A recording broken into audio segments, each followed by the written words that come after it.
السلام عليكم ورحمة الله وبركاته. إن الحمد لله نحمده ونستعينه ونستغفره ونعوذ بالله من شرور أنفسنا ومن سيئات أعمالنا. من يهده الله فلا مضل له ومن يضلل فلا هادي له. وأشهد أن لا إله إلا الله وحده لا شريك له وأشهد أن محمدا عبده ورسوله صلى الله تعالى عليه وعلى آله وصحبه وسلم تسليما كثيرا. আম্মা বাদ। সম্মানিত দিনী ভাতৃমণ্ডলী, আল্লাহ রাব্বুল আলামিনের প্রশংসা এবং প্রিয় নবী সাল্লাল্লাহু আলাইহি সাল্লামের ওপর সালাত ও সালামের পর আজ শনিবার 5ই জিলকাদ 1443 হিজরি মোতাবেক 4 জুন 2022 আমাদের সাপ্তাহিক আলোচনা প্রতি শনিবারে মানহাজে সালাফের কতিপয় মূলনীতির পর্ব নম্বর 4। আজকের বিষয়বস্তু হচ্ছে যে সালাফদের মানহাজের বা আদর্শের একটি গুরুত্বপূর্ণ মূলনীতি হচ্ছে যে তাওহীদের প্রতি সবচেয়ে বেশি গুরুত্ব আরোপ করা। রাসূলুল্লাহ সাল্লাল্লাহু আলাইহি ওয়াসাল্লাম যা শিখিয়েছেন, তারপরে কোরআনে কারীমের যে দাওয়াত প্রথম শুরু হয়েছে তাওহীদ থেকে, আল্লাহর একত্ব থেকে, লা ইলাহা ইল্লাল্লাহ, আল্লাহ ছাড়া কোনো সত্য উপাস্য নেই, যা স্পষ্ট কোরআনে কারীম দ্বারা এবং রাসূলুল্লাহ সাল্লাল্লাহু আলাইহি ওয়াসাল্লামের সারা জীবনের সিরাত, তার দাওয়াতি যে কার্যক্রম তা দ্বারা এবং রাসূলুল্লাহ সাল্লাল্লাহু আলাইহি ওয়াসাল্লামের সহিহ বহু হাদিস দ্বারা। আর এর ওপরে প্রতিষ্ঠিত ছিলেন সালাফগণ, অর্থাৎ সাহাবায়ে কেরাম রাদিয়াল্লাহু তাআলা আনহুম, তাবেঈন রাহিমাহুমুল্লাহ তাআলা, তাবা তাবেঈন রাহিমাহুমুল্লাহ জামিয়ান, এবং তাদের যারা ধারাবাহিকভাবে নির্ভেজাল অনুসারী যুগে যুগে, তাদের আদর্শ স্পষ্ট যে তারা সবচেয়ে বেশি গুরুত্ব দিয়ে থাকে তাওহীদকে। যারা তাওহীদ, আল্লাহর একত্বকে বেশি গুরুত্ব দেয় না।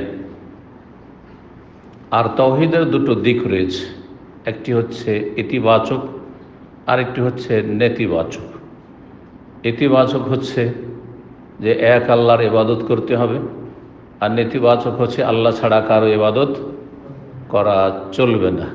লা ইলাহা নেতিবাচক, আগে না করতে হবে বাতিলকে, শিরকে, কুফরিকে না করতে হবে, নাস্তিকতাকে, বহুত্ববাদকে, দরগা দুর্গাকে, আল্লাহ ছাড়া অন্যের সামনে ঝুঁকাকে, আল্লাহ ছাড়া অন্যের কাছে চাওয়াকে, আল্লাহ ছাড়া অন্যের জন্য কোরবানি করা, সেজদা করা ইত্যাদি যতগুলি শিরকের ধরন রয়েছে, ছোট শিরক বড় শিরক, সবগুলিকে না করতে হবে, মুছে ফেলতে হবে। আল্লাহর জমিনে এক আল্লাহর ইবাদত হবে, আর কারো হবে না। নেতিবাচক হচ্ছে বাতিলকে না করা। ফামান ইয়াকফুর বিত-তাগুত, আল্লাহ কোরআনে বলছেন আগে বাতিলকে, তাগুতকে অস্বীকার করা, শিরককে, যত রকমের শিরক রয়েছে অস্বীকার করা, অমান্য করা, বাতিল মনে করা, বাতিল ঘোষণা করা। ওয়ায়ুমিন বিল্লাহ, আর আল্লাহর প্রতি ঈমান নিয়ে আসবে, পজিটিভ। তো এই দুটো দিক যদি থাকে তাহলে তাওহীদ, আর দুটোর একটা থাকলে তাওহীদ নয়। এক আল্লাহর ইবাদত করি, এটা যথেষ্ট না, আর কারো করি না, এটাও হইতে হবে। এক আল্লাহর ইবাদত করি, আর কারো করি না। আল্লাহর ইবাদত মসজিদে আসলে মাজার পূজারিও করে, নামাজ পড়ে আল্লাহর জন্য, তাই না? রোজা রাখে কার জন্য? আল্লাহর জন্য। হজ করে মক্কা মদিনা কার জন্য? যাকাত দেয় কার জন্য? আল্লাহর জন্য, তাই না? কিন্তু বহু ইবাদত আল্লাহ ছাড়া অন্যের জন্য করে। মদিনা আসার পরে নবী সাল্লাল্লাহু আলাইহি ওয়াসাল্লামের কাছে চাই, তাই না? বাকিতে, ওহুদে, এছাড়া বিভিন্ন মাজারে গেলে আল্লাহ ছাড়া অন্যের কাছে চাই, অন্যকে সেজদা করে, অন্যের জন্য জবাই করে। কোরবানির সময়ের কোরবানি আল্লাহর জন্য, আর ওরসের জবাই হচ্ছে আল্লাহ ছাড়া অন্যের জন্য। এটা তাওহীদ নয়, এটা হচ্ছে শিরকি জীবন। শিরকি জীবন, এর কোনো মূল্য নেই, নিজে ধ্বংস করে দিচ্ছে নিজের ঈমান আমলকে। সুতরাং কোরআন সুন্নাহর যে শিক্ষা এবং সালাফে সালেহিন, সাহাবায়ে কেরাম, তাবেঈন, তাবা তাবেঈন, রাদিয়াল্লাহু তাআলা আনহুম আজমাইন, তাদের শিক্ষা হচ্ছে এবং সবচেয়ে বেশি গুরুত্ব দেওয়ার শিক্ষা তা হচ্ছে সর্বপ্রথম শিক্ষা, সবচেয়ে বড় শিক্ষা এবং সবচেয়ে বেশি যে শিক্ষার গুরুত্ব দিয়েছেন, যে আদর্শে, তা হচ্ছে তাওহীদের গুরুত্ব দিতে হবে, আল্লাহর একত্ব প্রতিষ্ঠা করা। সেখান থেকে শুরু করতে হবে। যে কোনো একটা লোক আপনার সামনে আসুক,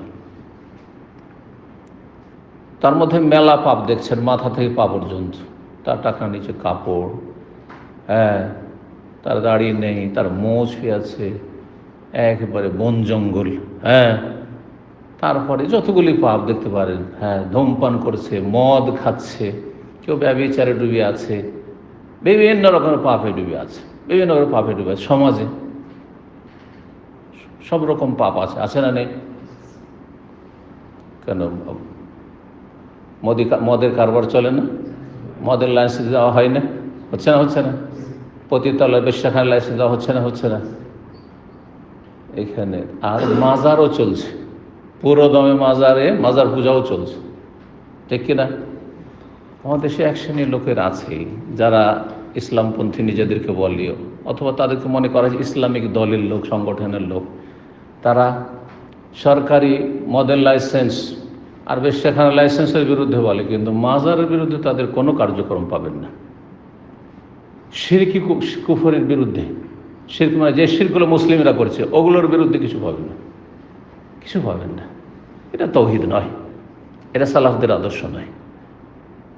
রোগ মেলা আছে দেশে, সমাজে এবং পরিবারেও আর ব্যক্তিতেও, কিন্তু আগে শুরু করতে হবে কি দিয়ে? তাওহীদ দিয়ে শুরু করতে হবে। একটা লোক বেনামাজি, রোজাও রাখে না, যাকাতও দেয় না, হজও করে না, মেলা পাপ করছে, আর তার শিরকি আকীদা আছে, ইসলামের তাওহীদের কোনো জ্ঞান নেই। আগে কোনখান থেকে শুরু করবেন? তাওহীদ থেকে শুরু করবেন। লা ইলাহা ইল্লাল্লাহ, এর সঠিক অর্থ বুঝাবেন, এর শর্ত বুঝাবেন, এর যে রোকনগুলি রয়েছে তা স্পষ্ট করবেন, এর দাবিগুলো কি রয়েছে তা বুঝাবেন। এর দাবি কি? লা ইলাহা ইল্লাল্লাহর যদি কোনো দাবি না থাকতো, শুধু মৌখিক বিষয় পাঠ করা, তো মক্কার কাফেরদের পাঠ করতে অসুবিধা আছে? একটি অমুসলিম যদি আসে ইসলামিক সেন্টারে, আর তাকে যদি বলা যায় তোমাকে কোনো কিছু পরিবর্তন করা লাগবে না, তুমি যা আছো তাই থাকো, তুমি শুধু লা ইলাহা ইল্লাল্লাহ পড়ে না, তাহলে অসুবিধাটা কি? তার কোনো অসুবিধা আছে? যা আছে তাই থাকলাম, যা করছি তাই করতে থাকলাম, জীবনে কোনো রকম পরিবর্তন নিয়ে আসলাম না, আকীদায়, বিশ্বাসে, শুধু লা ইলাহা ইল্লাল্লাহ মন্ত্র, কোনো মূল্য নেই, এক পয়সার মূল্য নেই। কিন্তু আরবরা যেহেতু তাদের মাতৃভাষায় কোরআন নাযিল হয়েছে, কালেমা তাদের মাতৃভাষায়, মক্কার মুশরিকদের, তারা ভালো করে বুঝতো যে নবী সাল্লাল্লাহু আলাইহি ওয়াসাল্লাম শুধু মন্ত্র পাঠ করা চাইছেন না, লা ইলাহা ইল্লাল্লাহ আগে না। এই যে 360টা মূর্তি কাবার চারিদিকে, আর ঘরে ঘরে শত শত মূর্তি, মূর্তির অভাব নেই, যেখানে সেখানে মূর্তি আর মূর্তি, মূর্তি পূজা মক্কায়। এটাকে নিজের হাতে ভেঙে চুরমার করে দিতে হবে, এক আল্লাহর ইবাদত করতে হবে, এই কথাই শিখাচ্ছে মুহাম্মদ সাল্লাল্লাহু আলাইহি ওয়াসাল্লাম লা ইলাহা ইল্লাল্লাহ দিয়ে। সেই জন্য বলছে এইটা হবে না।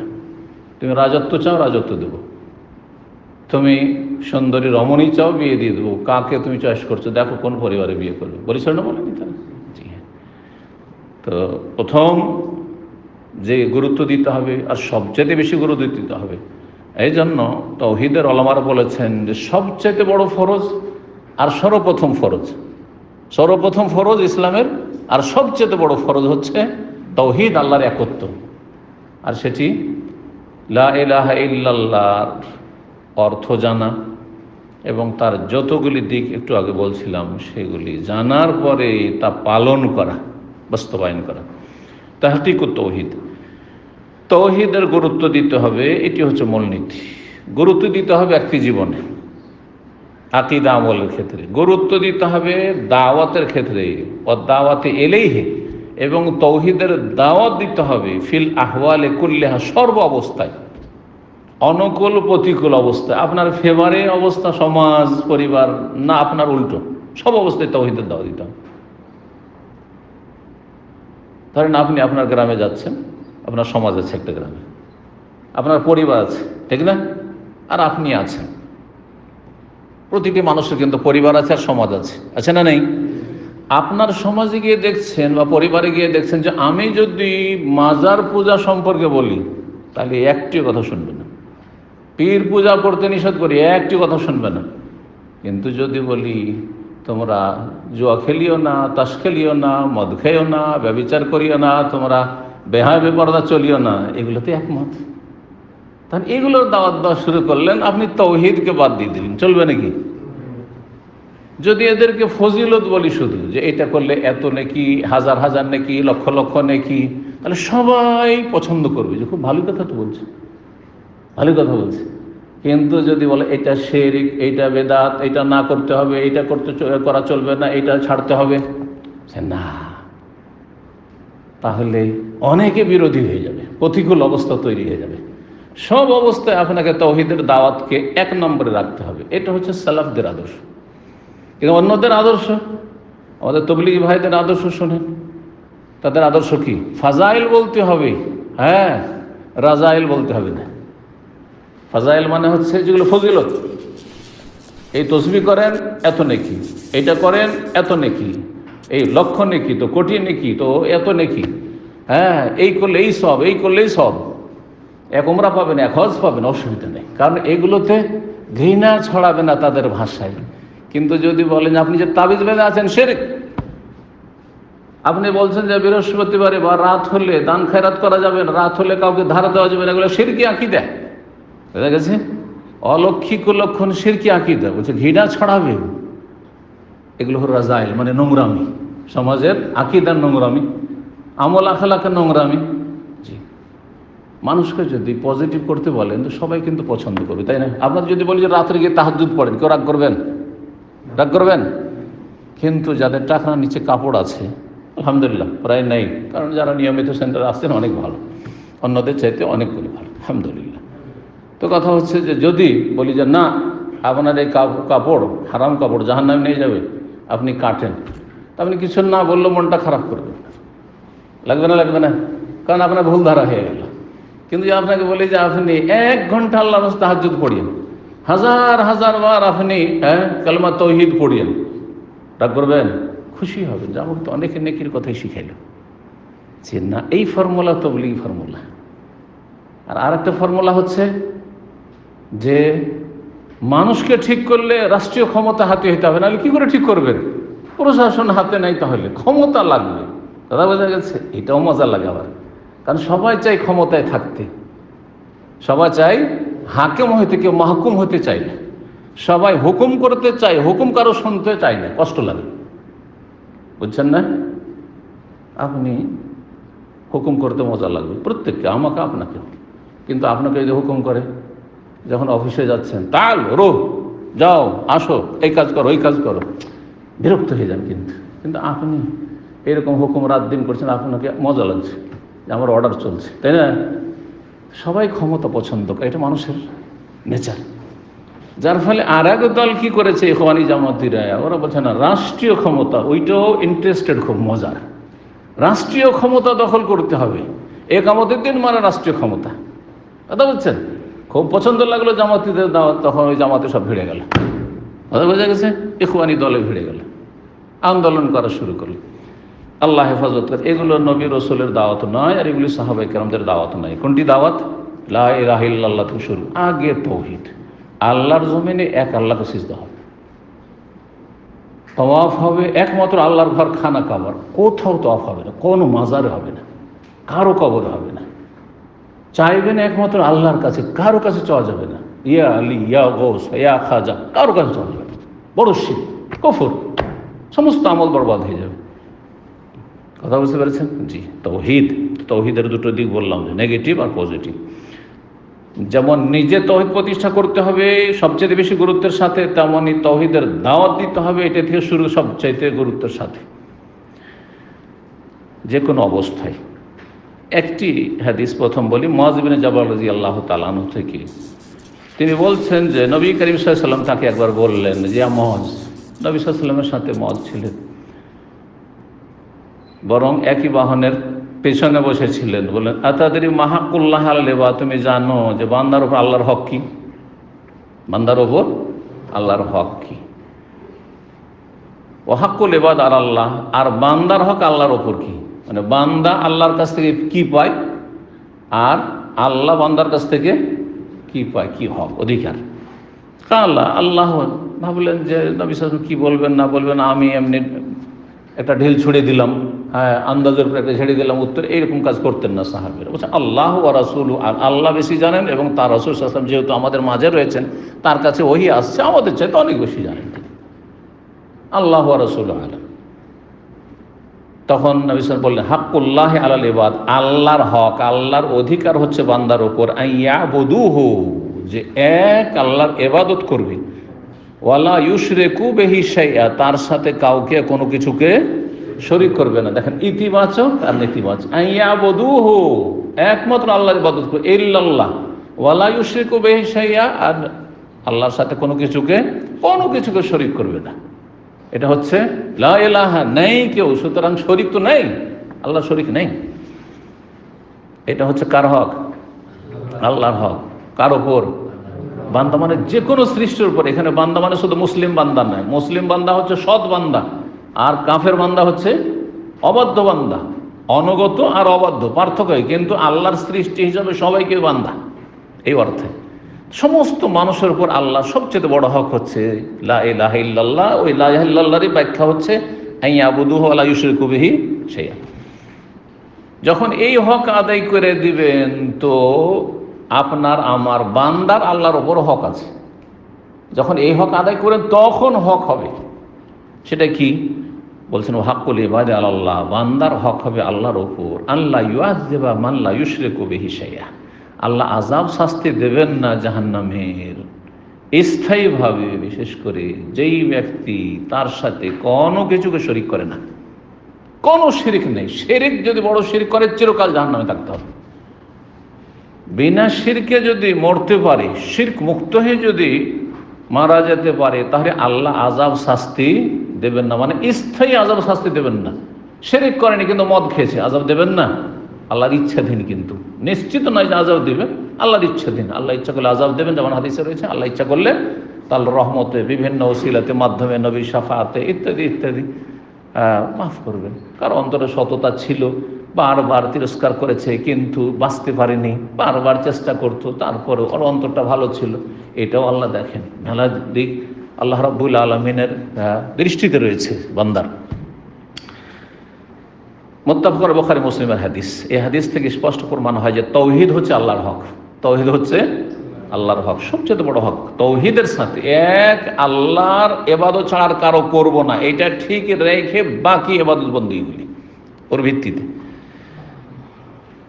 এটা স্পষ্ট প্রমাণ করে যে তাওহীদের সবচেয়ে বেশি গুরুত্ব দেওয়া ফরজ শিক্ষার ক্ষেত্রে এবং পঠন পাঠনের ক্ষেত্রে। যেমন নিজে শিখবেন, নিজের ছেলে মেয়ে পরিবার পরিজনকে শিখাবেন, অন্য জাতিকে শিখাবেন, এটা হল এলম। তাওহীদের এলম আগে হাসিল করতে হবে, তাওহীদের এলম আগে দিতে হবে, তারপরে অন্য এলম দিতে হবে। এলম যখন হলো তখন তাওহীদের বাস্তবায়ন আমল আগে করতে হবে, নিজের জীবনে, পরিবারে, তারপরে সমাজে, তারপরে দাওয়াতে ইত্যাদি। দ্বিতীয় আরেকটি হাদিস, এই হাদিসটি কিন্তু মুআয রাদিয়াল্লাহু তাআলা, সুবহানাল্লাহ, তাওহীদের হাদিস, গুরুত্বপূর্ণ যে হাদিসগুলি মুআয রাদিয়াল্লাহু তাআলার সাথে সম্পর্কিত। ওই হাদিসে বর্ণনাকারী মুআয বিন জাবাল, আর এই হাদিসের ঘটনায় আসল ব্যক্তিত্ব হচ্ছেন মুআয রাদিয়াল্লাহু তাআলা। তাকে যখন ইয়ামান দেশে পাঠালেন, ইয়ামান দেশে গভর্নর করে পাঠালেন, সহিহ বুখারীতে হাদিস রয়েছে, সহিহ মুসলিমও রয়েছে, কয়েক জায়গায় হাদিসটি এসেছে, এত গুরুত্বপূর্ণ হাদিস। তখন বললেন যে হে মুআয, ইন্নাকা তাতি কওমান মিন আহলিল কিতাব, তুমি এমন এক জাতির কাছে যাচ্ছ যারা আহলে কিতাব, কারণ ইহুদিরা বাস করতো সেখানে, খ্রিস্টান হয়তো ছিল, কিন্তু প্রসিদ্ধ ছিল যে এমন দেশে প্রাচীন যুগে ইহুদি ছিল। এখন অল্প ইহুদি আছে কিন্তু, যারা রাখা। তো তুমি এমন এক জায়গায় যাচ্ছ যাদের কাছে কিছু জ্ঞান আছে নবী রাসূল সম্পর্কে, কারণ তারা ইহুদ, আহলে কিতাব। ফালিয়াকুন আউওয়ালা মা তাদউহুম ইলাইহি, সর্বপ্রথম যে দাওয়াত তাদেরকে দিও, তোমার প্রথম দাওয়াত হবে। প্রথম দাওয়াত নামাজ পড়ো না, প্রথম দাওয়াত তোমরা রোজা রাখো, প্রথম দাওয়াত হজ করে চলো, প্রথম দাওয়াত তোমরা চরিত্র গঠন করো, প্রথম দাওয়াত তোমরা ব্যভিচার ছাড়ো, তো তোমরা অশ্লীলতা ছাড়ো ইত্যাদি। না না না, কিসের দাওয়াত? প্রথম দাওয়াত হবে কয়েকটি শব্দ রয়েছে। একটি শব্দ সহিহ বুখারী 6824 নম্বর হাদিসে, আউয়ালা মা তাদউহুম, সর্বপ্রথম দাওয়াত হবে ইলা আন ইউহিদুল্লাহ, তারা যেন আল্লাহর তৌহিদ প্রতিষ্ঠা করে, তৌহিদ শিখে, তৌহিদের উপর আমল করে, তৌহিদের দাওয়াত দেয়। শিখবে, নিজে শিখাবে, যারা আশেপাশে আছে যাদেরকে শেখাতে পারছে, এবং শেখার পরে কি করবে, নিজে বাস্তবায়ন করবে, তারপরে অন্যদেরকে সেদিকে দাওয়াত দেবে, কাছে থেকে শুরু করবে। প্রথম দাওয়াত হচ্ছে তৌহিদের, ইউহিদুল্লাহ, ওয়াহাদা ইউহিদ থেকেই তৌহিদ, আর তৌহিদ শব্দটি হাদিসে এসছে সহিহ বুখারী, এই হাদিসে। আর একটি হাদিস সহিহ বুখারী 1308 নম্বরে এসছে যে লাম্মা বা'আসা নবী সাল্লাল্লাহু আলাইহি ওয়াসাল্লাম মুআযা আল ইয়ামান, মুআযা রাদিয়াল্লাহু যখন ইয়ামানে পাঠালেন, কালা উদউহুম, মানে প্রথম ফালিয়াকুন আউয়ালা মা তাদউহুম, প্রথম দাওয়াত তাদেরকে দেবে ইলা শাহাদাতি আল্লা ইলাহা ইল্লাল্লাহ, কোন দাওয়াত দেবে, লা ইলাহা ইল্লাল্লাহ, সাক্ষ্য প্রদান, তারা লা ইলাহা ইল্লাল্লাহ, আল্লাহ ছাড়া কোনো সত্য মাবুদ নেই, সেটাই তৌহিদ, সেটাই হচ্ছে তৌহিদ, এই কথার দিকে দাওয়াত দেবে। যদি সেটা মেনে নাই, আল্লাহ তৌহিদ মেনে নিল যে ঠিক আছে আমরা শিরিক করব না, মূর্তি পূজা করব না, দুর্গা পূজা করবো না, কিছু করব না, তখন তাদেরকে কি বলতে বললেন, তোমাদের ওপর দিন রাতে 5 ওয়াক্ত সালাত ফরজ। সেইটা যদি মেনে নেই, তখন বলো যে তোমাদের ধন সম্পদের যাকাত ফরজ। এইভাবে ধারাবাহিকভাবে স্টেপ বাই স্টেপ বলেছেন। নবী সাল্লাল্লাহু আলাইহি ওয়াসাল্লামের সারা জীবনটি তৌহিদের ছিল। প্রথম দাওয়াত শুরু করেছেন মক্কায় কি দিয়ে, ইয়া আইয়ুহান নাস, হে মানব সকল, কুলু লা ইলাহা ইল্লাল্লাহ, তোমরা বলো লা ইলাহা ইল্লাল্লাহ তুফলিহু, তাহলেই সফলতা পাবে। অথচ মক্কার কাফেররা যে কোনো পাপ আপনি চিন্তা করতে পারেন, প্রায় সবগুলি পাপে ডুবেছিল। মদ খেত, জেনা ব্যভিচারে ডুবেছিল, হ্যাঁ, খুন করা, এমনকি নিজের ছেলে মেয়েদেরকে দারিদ্রের ভয় খুন করে দেওয়া, আর বিশেষ করে মেয়ে সন্তান কন্যা সন্তান হলে তো খুন করা, এগুলো ছিল। তারপরে কথা বলে আগে খুন করিও না, তো ব্যভিচার করিও না, তো মদ খেও না, এগুলো শিক্ষা দেওয়া হয়নি। কি করা হয়েছে, লা ইলাহা ইল্লাল্লাহ, তৌহিদ প্রতিষ্ঠা করো, তো হলো, তাতেই সফলতা রয়েছে, বাকিগুলো তো তারপরে। নবী সাল্লাল্লাহু শেষ দাওয়াত, একবারে শেষ সময়, গতকালকের আলোচনায় ছিল, 5 দিন আগে ইন্তেকালের, তারপরে 3 দিন আগে ওই কথা বলছেন, আবার ইন্তেকালের পূর্ব মুহূর্তে বলছেন কি, লানাতুল্লাহি আলাল ইয়াহুদি ওয়ান নাসারা, বা লানাল্লাহুল ইয়াহুদি ওয়ান নাসারা, ইহুদি নাসারাদের উপর আল্লাহর লানত হয়েছে বা হোক। কেন, ইত্তাখাযু কুবুর আম্বিয়াহিম মাসাজিদ, তাদের নবী রাসূলদের কবরগুলিকে তারা সেজদার স্থানে পরিণত, কবরে সেজদা করেছে, কবর পূজা করেছে। তো ইহুদি নাসারাদের ওপর যদি লানত হয় কিসের জন্য, কবরে সেজদা করার জন্য, তো আজকেও যদি কবর মাজারে সেজদা করে লানত হবে না? আল্লাহর লানত নেই, রাসূলের লানত নেই সাল্লাল্লাহু আলাইহি ওয়াসাল্লাম, অবশ্যই লানতের কাজ, রহমত থেকে বঞ্চিত হওয়ার কাজ এই মাজার পূজা।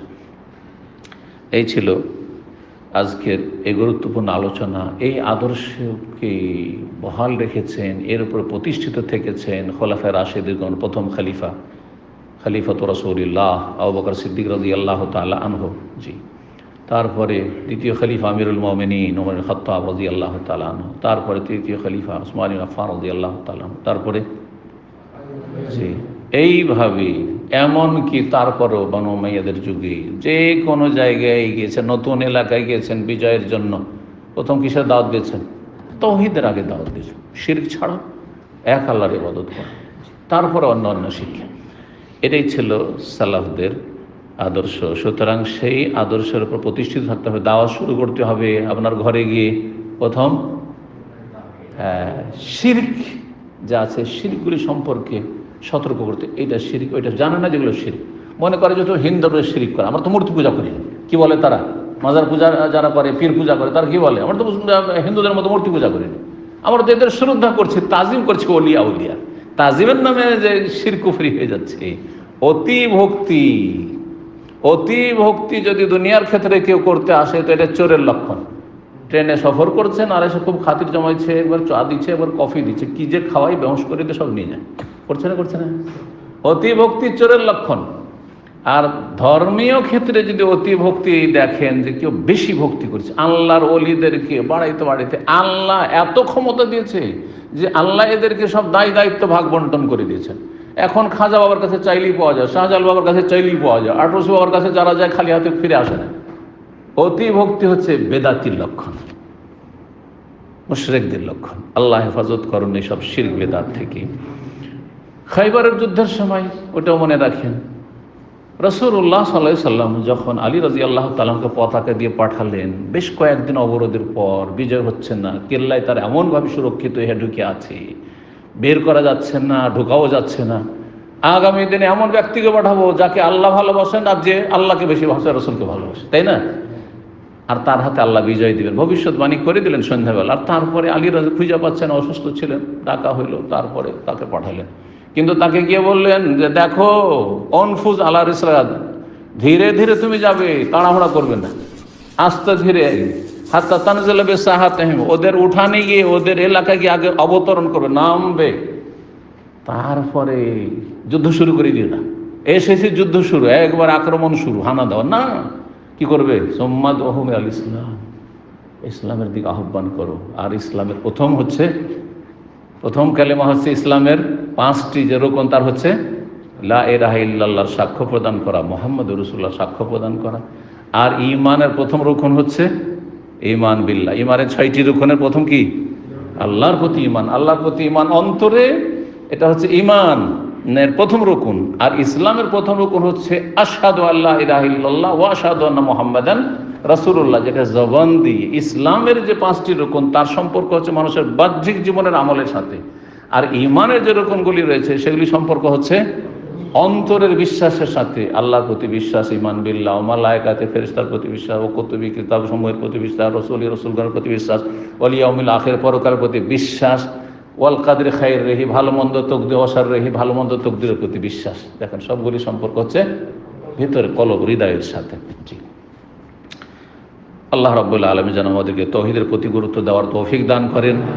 আবার বলছি, নিজে শিখার ক্ষেত্রে, ছেলে মেয়েকে শিখাবার ক্ষেত্রে, আপনজন আশেপাশে যাদেরকে শিখাইতে পারছেন, অথবা আমরা যে শিখাচ্ছি, প্রথম দাওয়াতের শিক্ষা দিতে হবে কিসের? তৌহিদের শিক্ষা দিতে হবে। তৌহিদ কত প্রকার ও কী কী, তৌহিদের পরিপন্থী কী, শিরক, শিরক কত প্রকার, বড় শিরক, ছোট শিরক, আবার সেটা গোপনীয় হইতে পারে, প্রকাশ্য হইতে পারে। আর তারপরে শিরকের ভয়াবহতা, আর তারপরে শিরকের অপরাধ, শিরকের শাস্তি দুনিয়া আখিরাতে ইত্যাদি। শিরক সম্পর্কে মানুষকে জ্ঞাত করা, আর তৌহিদ সম্পর্কে জ্ঞাত করা। জানিয়ে দিলেন, নিজে আমল করছেন, অন্যদেরকে আমল করতে বললেন, জানলে আমল করো, তৌহিদের বাস্তবায়ন করো। তারপরে অন্যদেরকে তখন দূরে, যতদূর পারবেন দাওয়াত দেওয়ার চেষ্টা করবেন তৌহিদের। এটি হচ্ছে সালাফদের আদর্শ। এখানে আজকের আলোচনা শেষ করছি। ওয়া সাল্লাল্লাহু সাল্লাম আলা নবিয়িনা মুহাম্মদ ওয়া আলা আলিহি ওয়া সাহবিহি আজমাইন।